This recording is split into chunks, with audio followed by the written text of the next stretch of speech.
एक बार जरा India TV CNX के सर्वे ने आज अगर चुनाव हो तो बिहार की 40 सीटों में से कौन कितनी जीतेगा, इसको लेकर के क्या पाया, एक बार आपके सामने रखते हैं दोबारा और फिर उस पर अपने मेहमानों के साथ चर्चा करेंगे। तो 40 सीटों वाला बिहार है और सर्वे के मुताबिक परिस्थिति अगर आज चुनाव हो तो कुछ यूं रह सकती है, बीजेपी जीत सकती है 17 सीटें, जेडीयू यानी नीतीश कुमार 12 सीटें जीत सकते हैं। इसका मतलब 17 और 12 35 सीटें मिलाकर एनडीए जीतता हुआ दिखाई दे रहा है और एलजेपी की भी उसमें जोड़ दीजिएगा।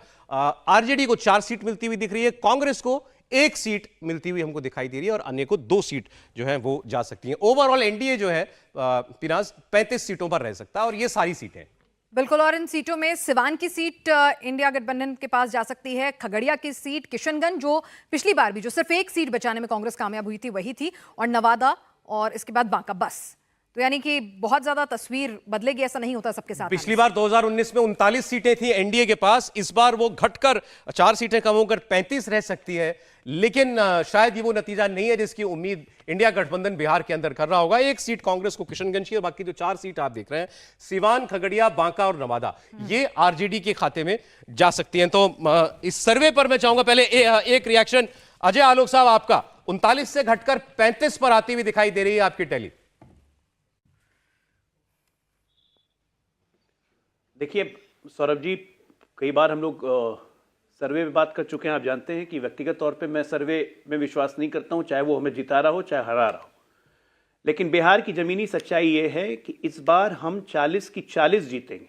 उसका कारण है अभी चुनाव की घोषणा नहीं हुई है, मोमेंटम पकड़ने में देर है, और एक बार चुनाव की घोषणा हो जाएगी, ये सारे कैंडिडेट जब मैदान में उतरेंगे तो एक जो बिहार का जो मूड है ना, वो मूड जैसे जैसे इलेक्शन आता है वो गर्म होते चला जाता है। जैसे डीजल इंजन गर्म होती है ना, पुराने जमाने में कहते थे ना डीजल इंजन गर्म हो जाएगा तो और तेज रफ्तार पकड़ता है, तो बिहार वैसी तेज रफ्तार पकड़ता है चुनाव के पहले।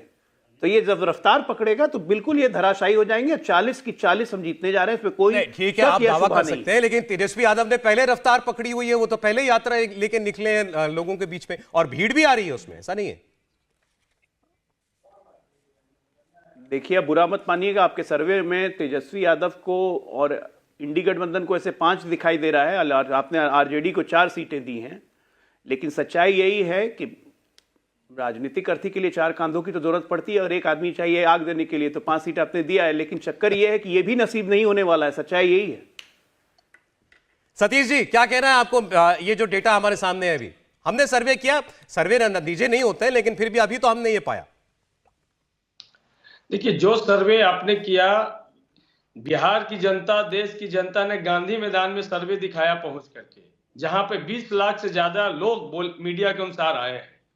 वहां पर ये दिख रहा है कि एनडीए गठबंधन के सारे लीडर यदि गांधी मैदान को भर दें तो आपका सर्वे को हम सही मान लेंगे।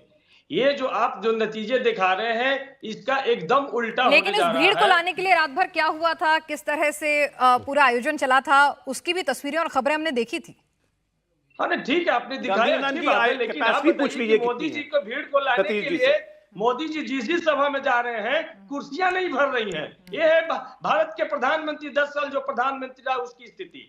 और बिहार को उम्मीद था कि नरेंद्र मोदी आए हैं तो बिहार को विशेष राज्य का दर्जा देंगे, जो नीतीश कुमार का बहुत प्रतिष्ठित मांग रहा था। आएंगे तो नीतीश कुमार जी को जो डीएनए पे गाली दिए थे उसके लिए माफी मांगेंगे, लेकिन उन्होंने तो ऐसा कुछ नहीं किया और बिहार को अपमानित करने का ही काम किया। वो घोषणा करेंगे कि बिहार में जो जातीय आधारित गणना हुआ है हम उसका समर्थन करते हैं और पूरे देश में इसी तरह का जातीय आधारित गणना कराएंगे और आरक्षण का दायरा को हम बढ़ाएंगे।